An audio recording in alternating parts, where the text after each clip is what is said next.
Approfondimento, teorie sull'arte.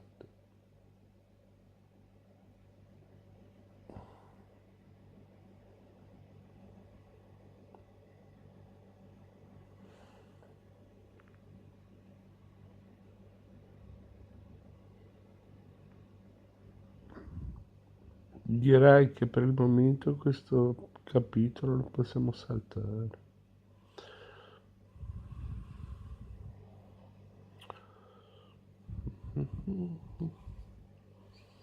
Agostino Carracci, studioso d'arte.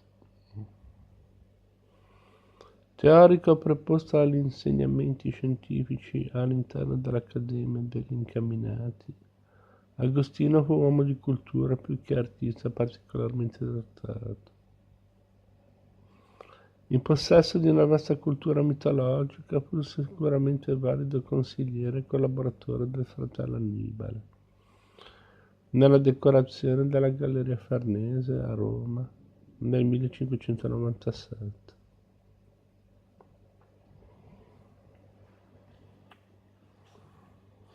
A soggiorno romano sembrano peraltro risalire alcuni dipinti di sicura provenienza farnese, ora a Capodimonte, caratterizzati dallo stesso interesse per il classicismo raffaellesco, ammorbidito in un cromatismo di stampo veneziano.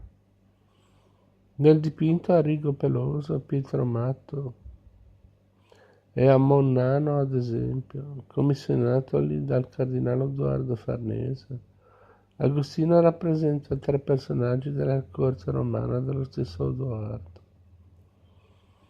il buffone Pietro, il nano Rodomonte e il selvaggio delle Canarie Arrigo Gonzales. Nelle opere bolognesi, come la Comunione di San Girolamo, Agostino si dimostrò in pieno accordo con quanto andava professando il cardinale Gabriele Paleotti. Il pittore si sofferma nel descrivere i gesti e le espressioni devote dei personaggi, affinché il fedele che osserva partecipi emotivamente all'evento rappresentato.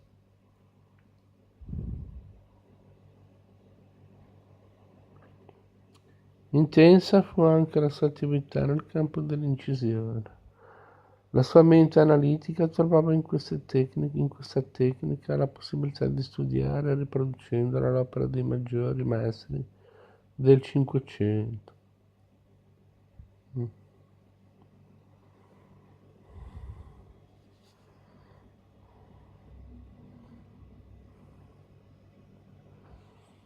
L'ideale classico di Annibale Carracci.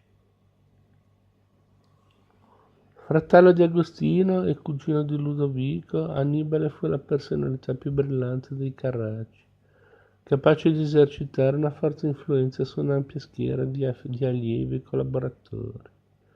Fedele all'insegnamento dell'Accademia degli Incamminati, utilizzò il disegno dal vero come imprescindibile metodo di lavoro, strumento col quale si proponeva di selezionare il dato naturale e di meditare sull'opera dei grandi maestri del Cinquecento.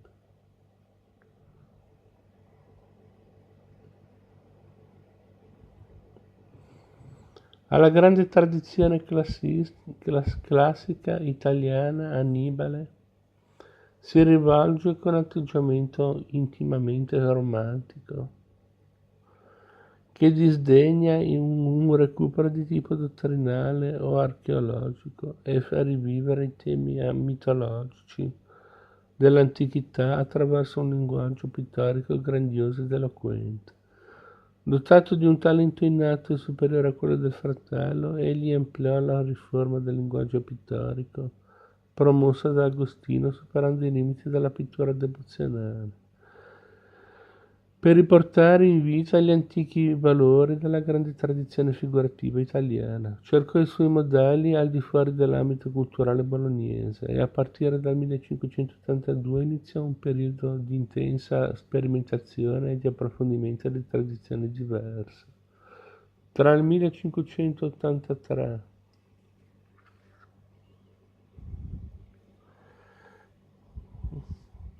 e il 1586 compì diversi viaggi in Toscana, a Parma e a Venezia, e ciò gli permise di entrare in contatto con i grandi maestri del classicismo rinascimentale e del colorismo veneto.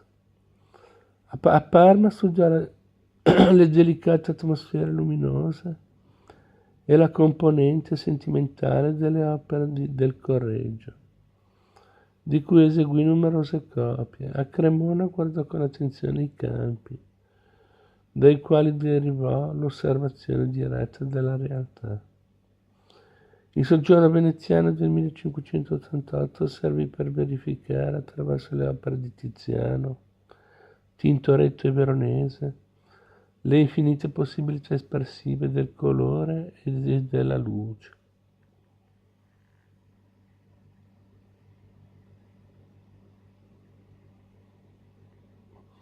Bellissime queste riproduzioni. Il mangiatore di fagioli del Carracci.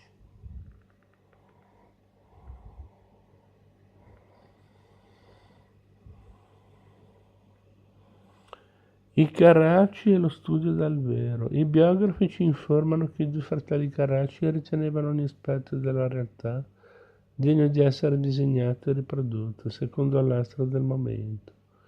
L'esercizio del disegno viene dunque recuperato sia mediante un più stretto contatto con la realtà quotidiana, sia attraverso lo studio e una rinnovata meditazione della cultura rinascimentale, attingendo a modelli che spaziavano da Raffaello a Correggio a Tiziano. Già nei dipinti giovanili eseguiti tra il 1582 e 85, Annibale si avvicinò ai soggetti quotidiani, umili e a volte grotteschi.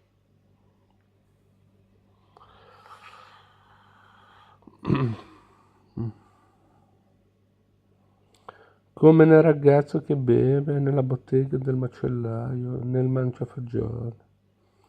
Questo tipo di soggetto era già stato rappresentato in precedenza, soprattutto da artisti fiamminghi e da alcuni pittori padani, ma Annibale li interpretò con uno spirito completamente nuovo.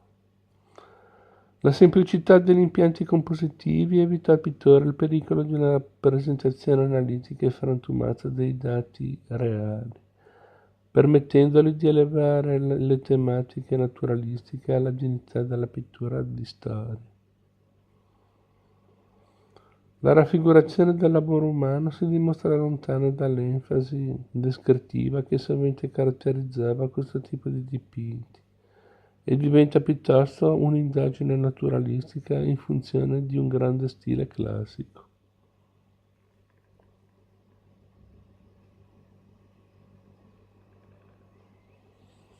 La galleria di Palazzo Farnese a Roma.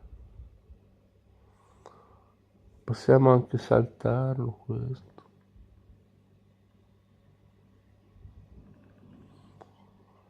Gli artisti emiliani tra Roma e Bologna.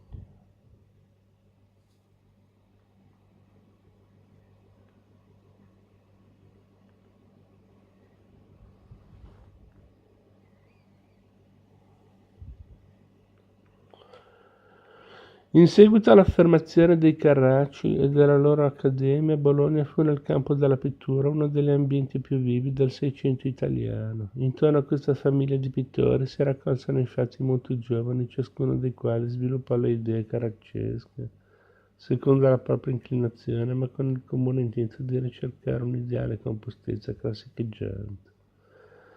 Una folta schiera di giovani allievi seguì poi i Carracci a Roma, richiamati nella capitale dall'alta considerazione che il papato e le grandi famiglie dell'aristocrazia romana mostravano verso la tendenza classicista attraverso numerose e prestigiose committenze.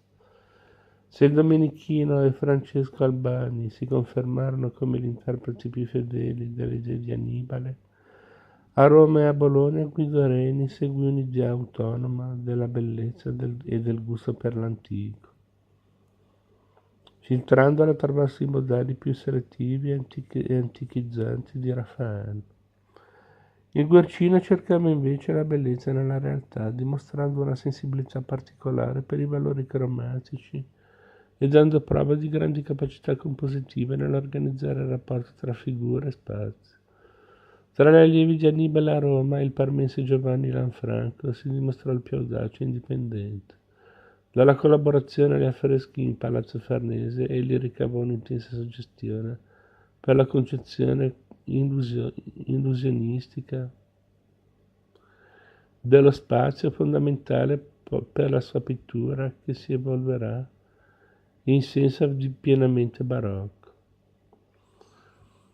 In anni successivi si colloca infine l'attività di Giovan Battista Salvi, detto il Sassoferrato, che in aperta polemica con le sfernate fantasie barocche continuò a ispirarsi con puntigliosa fedeltà ai modelli raffaelleschi, proponendo una sofisticata variante delle tendenze classicheggianti sempre presenti nella pittura seicentesca a Roma.